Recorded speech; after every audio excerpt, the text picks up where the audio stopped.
Right. So good morning or good afternoon, wherever you're viewing from. This is day two of the InVent Global Esports and Academia Summit.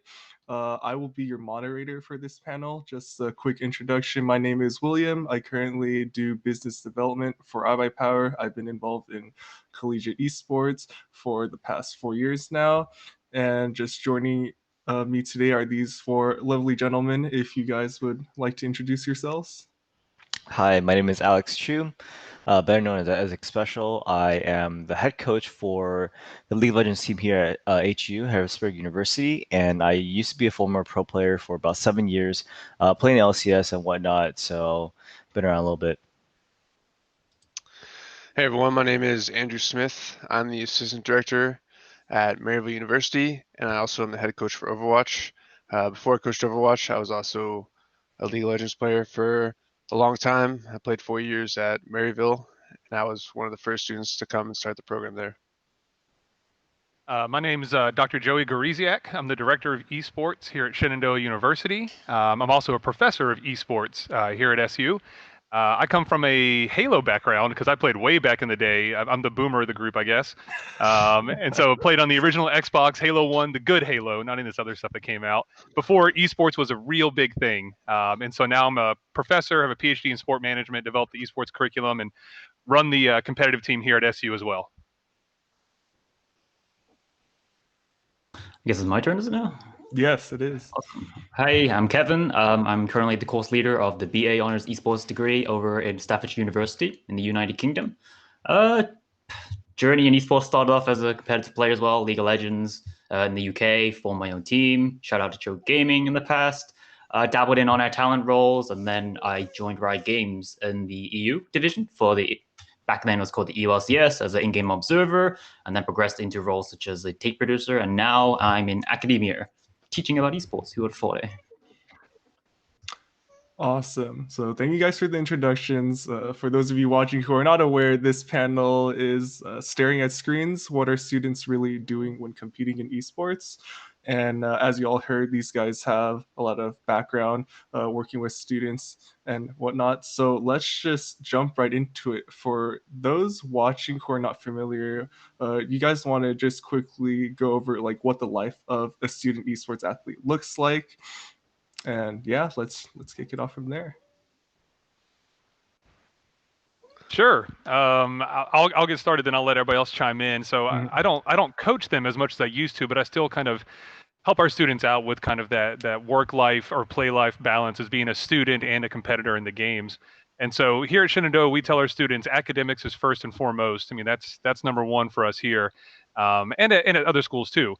And so we tell them, you're going to class, you're doing your homework, you have a GPA requirement, and then you're also competing in the evenings or practices, the sanctioned practice times, as well as any kind of VOD reviews, competitions, which actually start up for us in about another week.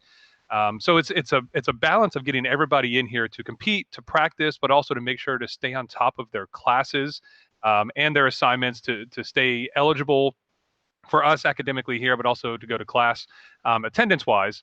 And so their students really in the morning, and then the afternoon and the evenings, they turn into like the competitive gamers a lot of times. So they're student athletes in a lot of ways here, just like in traditional sports, where people playing football or baseball or basketball have to maintain those GPAs, and they're students and athletes at the same time, always student first, but still being a competitor as well. Yeah, I mean, Joey pretty much hit all the points. Same thing at Harrisburg University, studies first. And I mean, from somebody who played professionally compared to collegiate, there's a very big contrast where you're a student first. Yes, we want you guys to do really well in these events, but if your GPA is not high enough, if you're not, go to your classes, we're gonna have a problem. And yeah, that's just the most important part for us. But at the same time, I would also argue that it's just as intensive as a professional player in terms of the hours spent, and it's just different hours spent, but still a lot of time, and it's it leaves very little room for a lot of outside activities for some of these top teams who are trying to be the very very best in collegiate. If we're going on the list here, I mean, I would agree with both of you guys. It's just this. I did it for 4 years. I also did kind of do the I compete in the academy level. So back then I was still playing, 8 hours a day. I didn't really have anything else to focus on. And the shift to studies and playing is hard because you have two major things to focus on. And just like that diverging focus really uh, puts almost like a wall in the middle sometimes, and it's hard to. It's a skill that players have to learn, which we'll probably talk about later on. But you have to learn how to, you know, set up part of your days to focus on one thing, and then use the rest of your day to do another thing. And if you don't know how to do that well, it'll boil over into bad habits and stuff like that. So it's um, I try to do my morning with school and my afternoon was the game. That's kind of how I did it. Everyone's got their own way. And I think to like take it on a different step, so the differences between like a normal student and like an esports students is I feel esports students are very passionate. It's rare you can find a course to study where you actually enjoy it, you live it, you play it, you watch it. And I think these skills are important and these experiences are important as well because as in like for my students anyways, as esports students, everything they do outside of the studies, they're actually contributing to their progression on the course. The events they watch, they can learn about how the production works, how narrative and storylines are being portrayed, maybe, or even if they compete themselves, they learn about how the tournament structure works or league structure. So why is this format good? Why is it bad? Did I enjoy it? Did I not enjoy it? And I think having these actual experiences and then applying it to the course itself that they're studying, it sets it apart from a lot of other, traditional or more laid in stone courses, I'd say. Yeah, I mean that's a really good point. And kind of going off of that, what really sets apart like a student esports athlete versus just like a student like gamer? You know, like are there any similarities, like differences there? If you guys could elaborate. I'm not sure at every single university, but I know here at HU, a lot of my guys are really focused on graduation and their career outside of esports or in esports, but outside of school after they're done with school. And what's so awesome about collegiate, it gives them a chance to let their skills shine, but also use that to further their education and allow them to further their career. Because what happens for a lot of gamers is that they kind of stuck, after high school, in high school, after college or whatever, and they're just kind of in the system of playing competitively for a bit, but they don't really go anywhere. It's very difficult to get to the highest echelon, highest tier, and for a long time, you're stuck making very little money. Whereas collegiate allows for these guys, if they're good enough, they can go further. If they're not, then that's perfectly fine. You can still be in the collegiate system, do very well there, succeed, graduate, be a top player, that sort of stuff, and not really have that concern of not having a fallback or, having your parents worry about what you're gonna do after you're done gaming or that sort of stuff.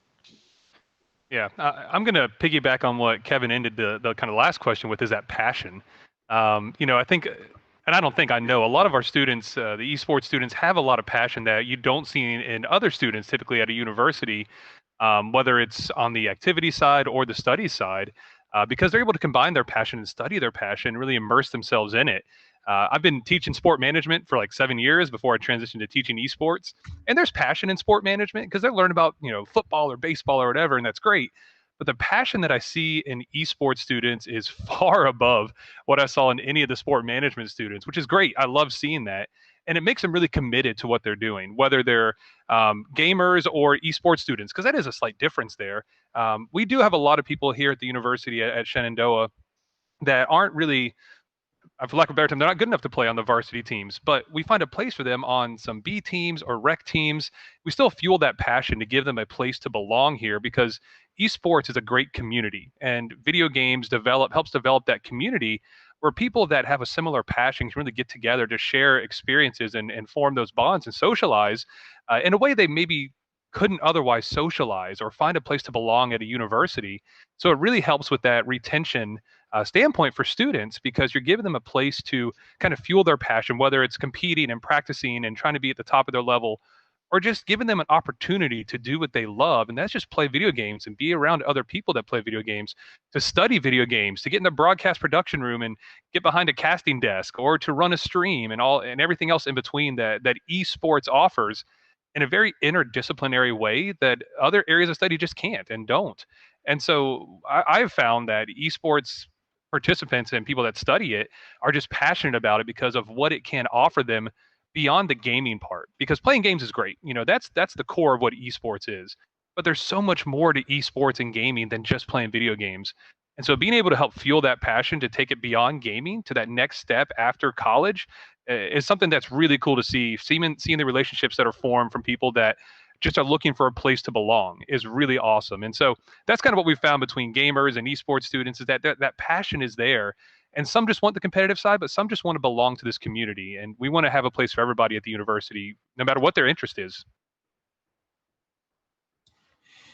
Yeah, I think you bring up a great point there, because I think a lot of people do have this misconception about like just esports in general, how some people think, oh, like this means you have to play at like the highest level, or like you have to be like this good if you want to participate in esports at whatever like university you're at. But just like you just said, like that's not true. There's opportunities in so many different areas. So just kind of going off of that, are there any other similar misconceptions about just student esports? I can touch on this topic. So I feel like the very first time a parent of a student hears about an esports course, or my son or daughter is going over to like compete in esports, they instantly think they're only playing games.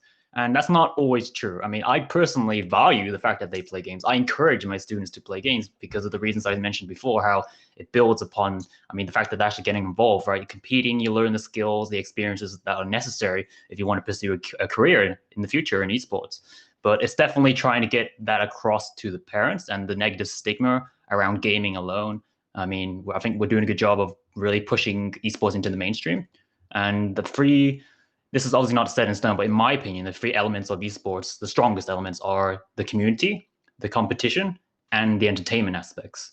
And to push those in the perspective to educate the masses, so to educate the parents, to educate those who aren't too familiar with esports, is the important step to just make it less stigmatized and to make it more accepted. We still have the whole debate, which we probably won't get into too much. At least I won't get into too much about, what is esports a sport? Are they just playing video games? There's loads of areas to cover from, but I don't want to take up all the time blabbing on about that right now.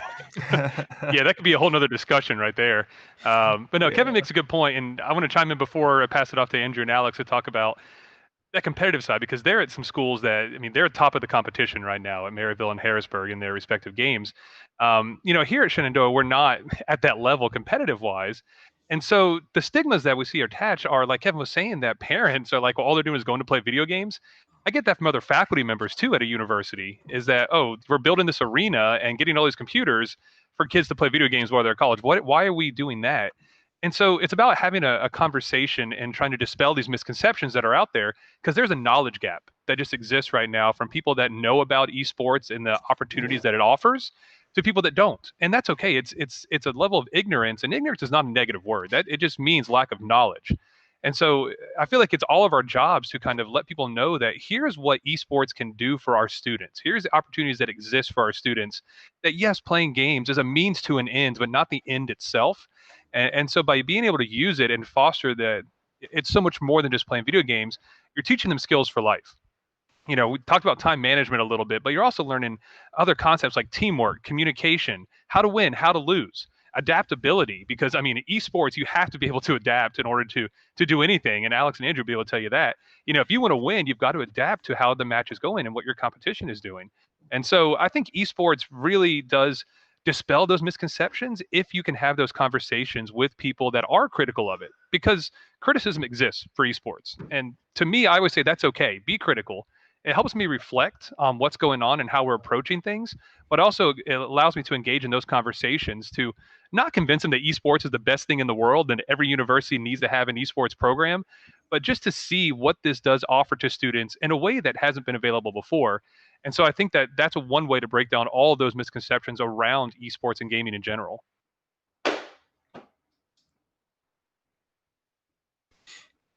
Yeah, you just that was going right into my next point. You already talked about it, just what esports is able to provide to students, because like we mentioned, to a lot of outsiders, it just looks like playing games, right? And like games are fun and everything, but like how do they positively like impact the life of a college student? So yeah, just going into that, do any of you guys have like other things to share about how playing in esports can be a positive force on the life of a student and their future?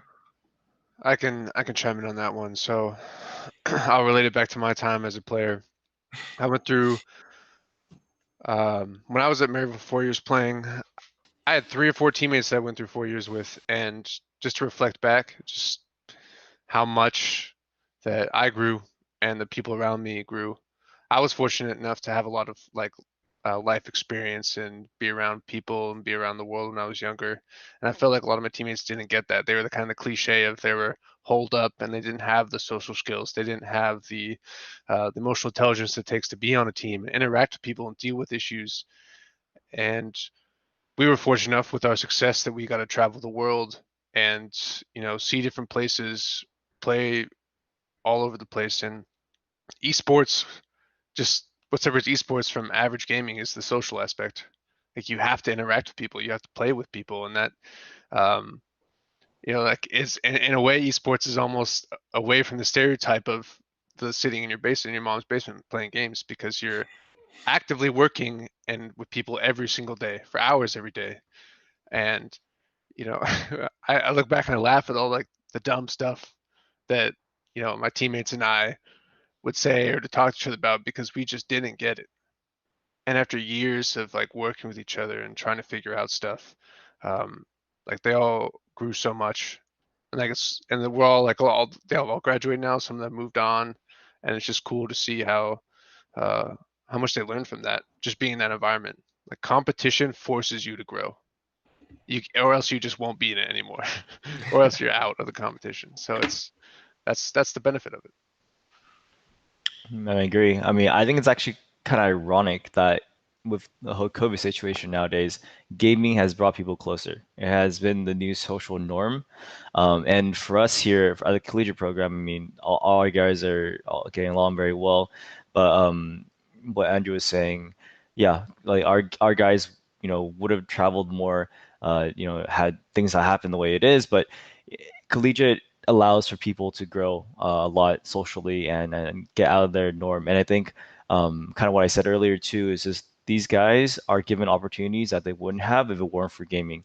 They're basically, the D1 athletes, that equivalent in esports. So they're doing all those things that those guys do, and they get to learn all those skills. And some of my guys are very young. They're 17, 18, just graduated high school. They, we give them a full ride. We give them opportunities to succeed. And it's incredibly awesome, and I'm very proud to have systems like this in the United States, and I really hope the rest of the world can catch up a little bit.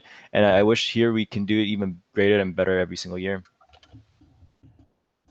Yeah, just want to expand on what Alex mentioned just about the whole COVID-19 situation. I mean, esports is unique because when COVID hit, esports still thrives. I mean, yes, there was some troubles trying to transfer from a live broadcast production for events now to a remote online. However, we got there, and guess what? People can still play games online. People can still watch the tournaments and events, and that's completely different to other industries such as traditional sports, even like live music events. All these different like other industries which have pretty much been brought to a halt while esports is still able to continue. And I think that's a unique aspect of esports in itself and gaming in general. And the other points that people mentioned were the whole making friends and meeting other people. These are great areas where students can come in, especially new students. New students come in, maybe they're not too familiar with meeting other people, but something that everyone can bond on is their hobbies, right? Something that they're passionate about, things they enjoy. And gaming and esports is just one element of that. And I'm not sure about everyone else, but at my university, at Stafford University, our gaming, our esports societies and clubs, they have the highest total membership numbers. And I'm pretty sure that's evident across most of the universities and colleges around the world, actually, from what I've experienced, anyways. So there's definitely a reason for this, and it's here. Yeah, it's definitely here, and it's not going anywhere. It's like the internet. I think it's around for a little while. It's a good point that everybody makes in that this is what we've seen from traditional sports in the past is that it gets students to go to a university and to develop these to continue their education, right? And anytime we can offer an opportunity to continue an education for a student that might not go to college, whether it's through esports, whether it's through basketball or volleyball or whatever, it's a positive thing in that student's life to get that continued education. And that's really what esports can offer is that opportunity to students that didn't otherwise have something that other people might have had that enjoyed playing traditional sports when they were growing up. Some gamers, sure, are athletes and play traditional sports. Not all gamers are like that though, and so they're involved in very different areas and have different interests than those kind of traditional athletes that we've seen in the past. And so it just does offer that new opportunity and a new space for them to continue to go to school, to make these bonds and friendships, to learn things outside the classroom because university and school is more about just classroom learning. It's holistic learning and it needs to be fostered in that way. And that's what a competitive program and an academic program can do because we're starting to see these esports academic programs, whether they're majors or minors or certificates, popping up all over the place. Staffordshire, Harrisburg, Shenandoah. I mean, there's a lot of schools that are now offering this. I think there's like 40 to 60 around the world that are now offering some kind of esports academic programs, and they continue to pop up because again it's an opportunity for students to study what they love, to continue their passion, to get them to school. And again, they're developing skills that are more than just esports specific skills. They're learning things across disciplines, but still being involved in something they love. And so esports can help really fuel all that passion from the competitive side, the friendship side, the relationship side, and the academic sense too. So a lot of opportunities exist with offering esports in some capacity, whether you're trying to be the best program in the country and win national championships, whether you just want to help professional development for your students, whether you want to get them on the management side, the science, the tech side. There's a lot of opportunities out there for schools, and there's not a one size fits all for esports. What makes sense at one school might not make sense at another school and probably won't make sense.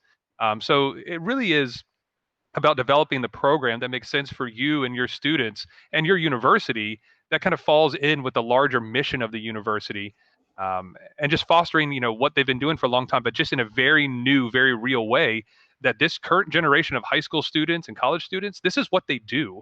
And so I tell people all the time, we can't fight video games. You're never going to win that battle. They're everywhere. I mean, my phone is, I know it's somewhere around here. Even playing on this thing, if you're playing games on this thing, that's still gaming, especially if you're doing PUBG Mobile. And so, there's a lot of different ways to involve esports on a college campus. And it's about finding the right way to do that because of all the benefits it can offer and those misconceptions it can help dispel. Yeah, like you guys have touched on, like clearly there's a lot of opportunity in esports, especially right now during COVID. And I'm sure there are people watching right now that are still on the fence about competing or they're not really sure where to start. So, do you guys have any advice or wisdom for aspiring student esports athletes that are just not sure how to get started?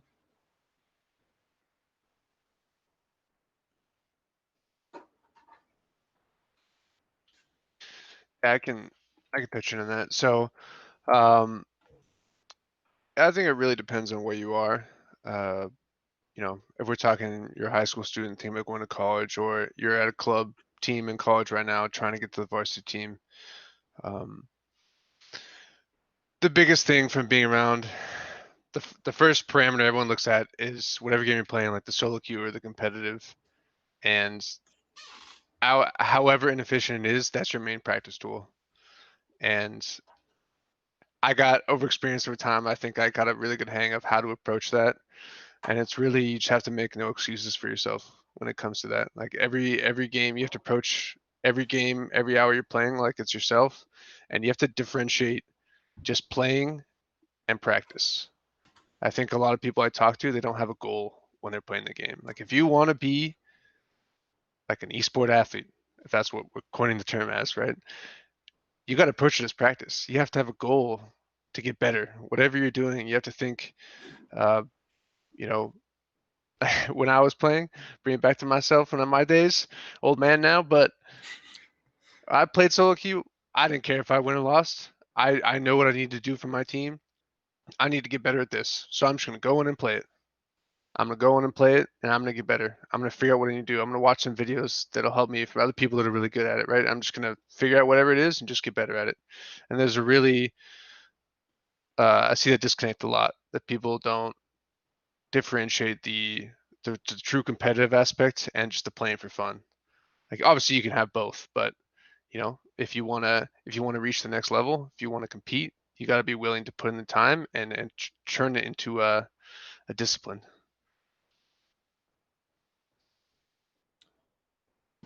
Yeah, I agree. And like you're saying, it can be a grind, like aspiring to play at the highest level. That can really start to take like a mental toll on a lot of people. So like you all currently like work with students and like esports athletes. What do you see are the biggest challenges that these students are facing, and how do they usually like cope with them? Like how do you like stop yourself from burning out, or just like how do you stop yourself from like we mentioned earlier, like these guys are students at heart. Like how do you like balance that student and like gaming like life? I think there's a couple things to that. I think for those guys who are younger, burnout generally isn't a problem yet. When you're young, you got a lot of passion, makes things very easy. I've experienced this myself. As you get older, it gets harder and harder. And I think kind of depends on the game. With a game like League of Legends, which has been out for so long, it gets very, very hard to compete at the highest level. But if you're looking at a newer game, for example, like Valorant, things are gonna be a lot easier. There's a lot more things to pull from. CS:GO experience, that sort of stuff. Um, but at the end of the day, it's really up to you, your passion, and how far you can push yourself just on your own. And the good thing about esports compared to traditional sports is that scouting is very easy for most schools, orgs. So you basically look at the ladder. You just go up there. All right, this guy's top 10. He's probably pretty good. That sort of stuff. It makes our job a lot easier, but also means that for players, that ladder is actually very important for determining where can you start, what's your baseline at, what's your skill level at before you get any sort of coaching, that sort of stuff. So my advice for those guys is just try your best in those solo queue. If you guys think you're doing well, that's going to be a pretty good indicator of where you actually stack, not just among your peers, but among like some of the best players in the world. Yeah, that's really great advice from both you guys. I mean, about the coaching side, that's great advice that you practice and playing is two very different things, and climbing and solo queuing. That's important to understand from a student perspective. But also, what we tell our students here is that we work with them on that time management. That's so critically important that they understand when they should be playing, when they shouldn't be playing. Because if you just give them free access to gaming computers on a campus, they're going to play for a very long time. Some of them much more than others, some of them in a very unhealthy way. So it's about having conversation and just educating them about, well, here's, when it's appropriate to play. Here's when the arena is closed, go home, study. But beyond that, go out and have fun on the weekends a little bit too when you can. Andrew, you talked about having a lot of fun with your teammates. You're traveling around the world. I mean, that's an awesome experience that you can have. That gaming let you have that experience, but you're experiencing other things just beyond the gaming part. And you laugh about some of the things you're thinking about, I'm sure, right now, some of the things that you all did. And so, we want our students to be kind of developed holistically. We want to make sure that yes, we want them to get better at the games. We want them to compete and try to win championships. But we want them in that classroom studying too. And so we have very strict practice times and times when the arena is open. Because if I would just let this space be open 24 hours a day, I'd have people in here right now gaming instead of being in class. We are back on campus at Shenandoah. We're hybrid style, and so we're back on campus now. So there's new restrictions in place this year. Obviously, COVID's a unique circumstance. But last year, I mean, this place would be humming from about 3 p.m. until about 2 a.m. And we are like, well, we got to calm this down a little bit, rein this in some to make sure that they're getting enough sleep, getting to class okay, and doing the other things that being a student means. And so having that conversation, working with everybody to set a schedule and sticking to that schedule as much as you can is important. But also they self-police each other. Like they work together to make sure, hey, did you get that project done? You ready for that test we got coming up? Let's study for a little bit before we go practice. We got all these whiteboards in the arena that have like chemistry equations all over them, and I have no idea what any of it means. But they're using the space for more than just gaming, and I love that. I love that they're getting more out of it than just the gaming part, and having again those talks with them is such an important part of it, to make sure they understand the role that esports and gaming can play in kind of the wider sense. um, And like I said, the self-policing is on our Discord server. They police each other, making sure they're not saying inappropriate things, they're not acting in a way that they shouldn't be acting. So developing that culture has been a really important thing for us as well. That when we bring people in, they understand that yes, we want them taking it seriously, playing hard, trying to win matches, but also they've got to have fun because gaming should be fun. That's why people get into it so much. Yes, you want to climb the ladder. Yes, you want to grind. And we want our students to do that, but making sure that they're not burning out because we start to experience that with some of our students that are playing 2 or 3 different games. And I'm like, hey, 2 games max is what you're playing this year, just to make sure they understand that I don't want them burning out. I don't want this being an unhealthy habit. That there is more to life and more to college than esports and gaming. It's a part of it, but make sure that it's just exactly that, a part of it, not the whole thing. Just wanted to expand on the topic of burning out. So, I mean, Expecial can probably vouch for this as well. I mean, I've met many LCS players they've been playing since season 2 or season 1 or 3, and the game, it's still the same, right? Yeah, there are minor changes here and there, but when you're playing the same game over and over again, or maybe you're practicing 6 to 8 hours a day with scrims and VOD reviews, it does burn you out. It gets tiring, and sometimes you just want something like new and to refresh yourselves. And this is the reason why I stopped. I retired as a player because I didn't enjoy grinding League of Legends for 6 hours a day, 8 hours a day. So I decided, hey, I'm gonna take a step back. You guys lead the team. I'll just manage it. I'll just coach you guys, and that was good for my mental state. And I think this is important for players to understand as well. As Joey also mentioned, are you having fun? And that's pretty much my final note on the topic was, first of all, go for it, compete, join a team, make some friends. But if you're not actually enjoying it, you're probably going to lose a lot of that driving force, which makes it so good in the first place, is that passion, is that drive. And there are many other areas to touch on, like for aspiring esports competitive athletes, from my point of view. So there's priorities. You're at university, again, expanding on what Joey mentioned. Enjoy your time at university, right? Don't think it's just playing the games. Go out there, meet people, go out, have fun. You're about to meet some people you probably like have friendships for the rest of your life right now. And I think the most important thing to finish up on is be realistic. I don't want to be the downer person here, but when you hear about that Cal Booker in the Fortnite World Cup winning $3 million in the tournament, and then you get all these kids coming up to me like, "Hey, I want to be a Fortnite pro. I want to be a professional esports player." I'm like, "That's great." However, be realistic, right? Like, do you have the time to dedicate to it? Do you have the skills? I mean, like, you could, if you're just a newcoming player, you think you're going to be the best in a year or 2 years. Is that realistic? Is that attainable? If you have the drive, I think it's definitely, but then you might be sacrificing other things in that place, right? You might be sacrificing the time to make friends, the time to even get past your university or your college degree, your study time. So there's loads of these aspects of it, but I think the key things are priorities, be realistic, obviously compete, so practicing, do your VOD reviews.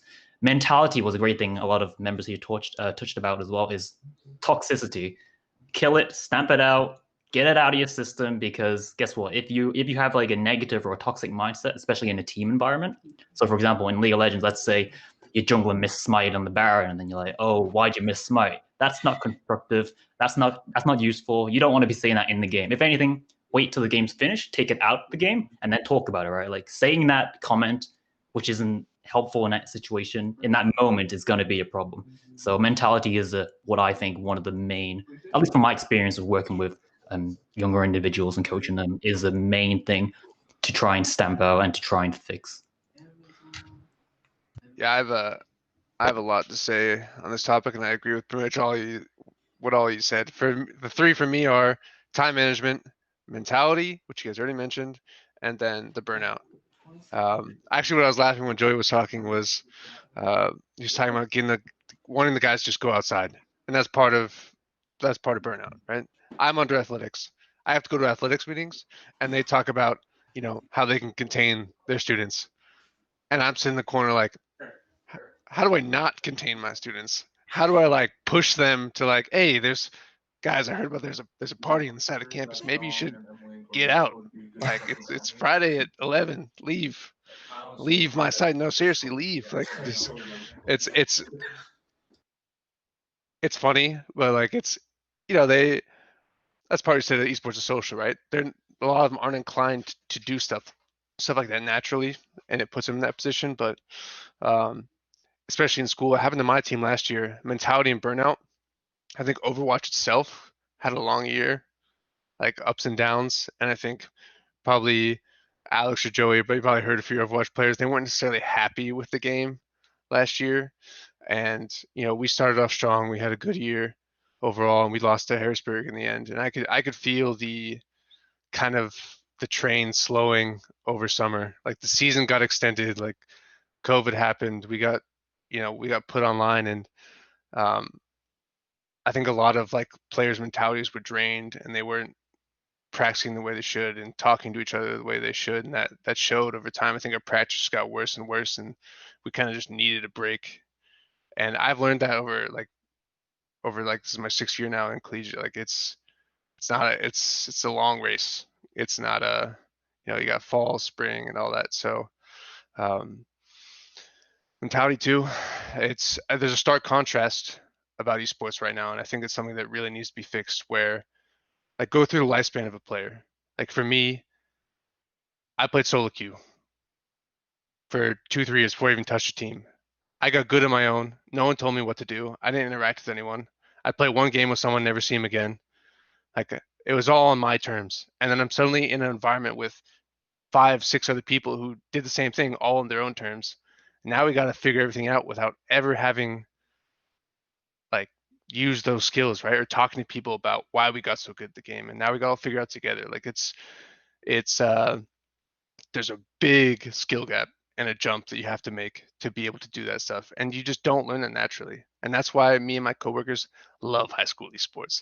We love even go down like into youth levels, when the like a Y wants to come talk to us close to us and they want to start having like little things at their place. And it's just, that stuff doesn't come naturally to people. Like you got to learn to work with people to get that. So all three of those are just incredibly important. And that's all something they struggle with.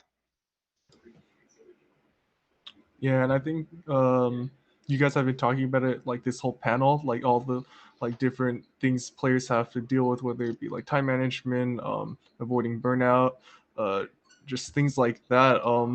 It's hard for students like we look at professional like sports, like obviously like that's their profession, that's something you at that point you expect from them, but for a lot of students this is stuff they're not familiar with, especially going from that transition from like high school into college.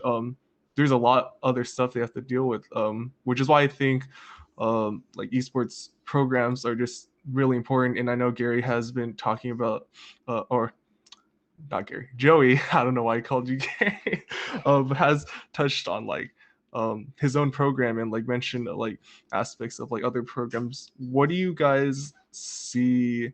Where do you guys see this headed? Because collegiate esports right now, like it's still very new. There's not like one set of standards people could really go by. There's like all different kinds of levels of programs like across the world. Where do you guys see this headed, and what do you think would be the right step for these universities to take? This is Gary. No, sorry, this is Joey. I'll you can call me Gary. You can call me whatever you want, William. It's fine. No, if I knew where the collegiate space is going, I could probably make a lot of money. If I got that crystal ball, it'd be great because esports is it moves so fast.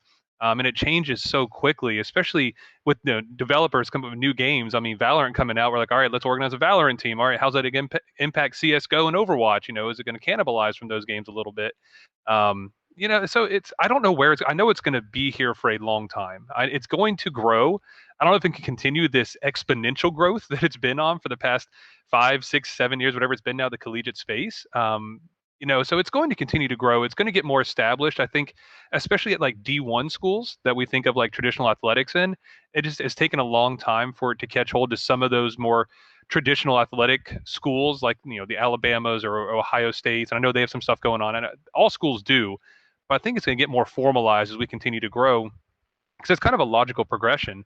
But I think also, as I kind of mentioned earlier, the academic side is going to keep growing for esports because I see it like sport management back in the 70s when it started in Ohio. people are like, what is this? Sport management? You're studying football. You're studying how to play football. It's like, no, you're studying the industry that football belongs to, the sport industry, the entertainment industry. So I think that that side of things is also going to grow kind of in tandem with the competitive side. We're going to continue to see schools offering scholarships and opportunities for this. It's going to grow at the high school level and then eventually down to the middle school level. I know that's starting to get there too. I think Kevin can also talk about worldwide. We're going to see more growth on the collegiate side of esports and the professional side. I think that side is going to grow too. It's this generation. They're growing up with it, and they're kind of dribbling the ball down the court. It's a weird sport pun, to make it help it continue to grow because they're the one kind of carrying the torch.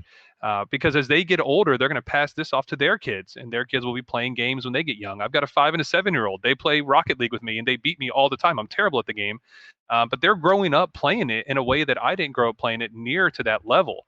And so it's becoming this normalized thing that we have is playing games, but playing it in an appropriate way.